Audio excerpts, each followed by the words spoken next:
Di na kita pipilitin pa. Alam mo, nitong mga nagdaang araw, may napagtanto ako. Kahit kaano mo pa pala kamahal ang isang tao, di yan kasiguraduhan na ganun din siya sa'yo. Masakit man isipin pero yan ang totoo. Mahal kita. Alam ko na alam mo na mahal kita.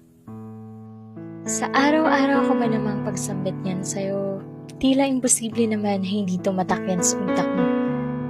Gusto ko nga palagi na ikaw ay mapasaya, kaya sinasabayan ko ang trip mo para ikaw ay mapatawa.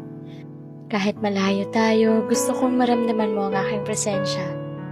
At kahit pa ulit-ulit, sinasabi ko pa rin sa'yo na mahal nga kita. Walang araw na di kita binabati ng magandang umaga. Walang araw na di kita pinapaalalahanan na kumain ka na. Kahit man lang sa mga simpleng bagay na yan, maramdaman mong mahalaga ka. Ginagawa ko ang lahat ng to kasi mahal nga kita.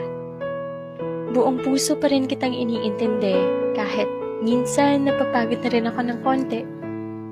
Hinihintay pa rin kita kahit mapuyat man ako. Baka sakaling magparamdam ka man lang o ipaalam kung nasaan ka mang dako.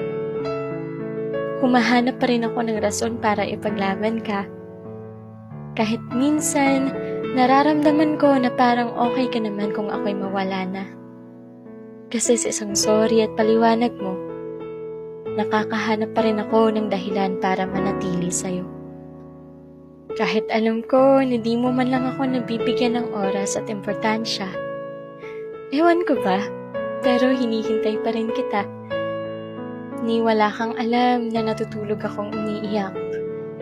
Umaasa na baka ikaw sa akin ay tumawag. Pero ayos lang, naiintindihan kita kasi mahal kita. Kahit magmukha man akong desperada at tanga. Pero ngayon, hindi na kita pipilitin pa.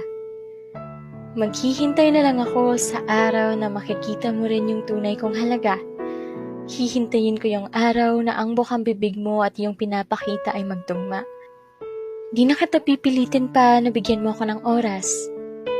Hihintayin ko na lang na maisip mong mahalin ako ng wagas. Di na kita pipilitin na bigyan mo ako ng halaga. Hindi na kita pipilitin pang ipaalam kung saan ka pupunta. Hindi na kita pipilitin pa na hanapin mo man lang ako. Hindi ko na muna ipagsisiksikan ang sarili ko sa'yo. Pero huwag kang mag-alala. Mula ngayon, di na kita pipilitin pa. Kasi hihintayin na lang kita. Pero pakiusap ko lang sa'yo ha. Huwag mo akong sanayin ng ganito. Pakiusap, huwag mo akong sanayin baka dumating sa puntong mapagod na ako. Sana, pag dumating yung araw na makita mo kung gaano ako kahalaga sa buhay mo, sana andito pa ako. Sana hindi pa ako napagod, kakahintay at kakaintindi sa'yo.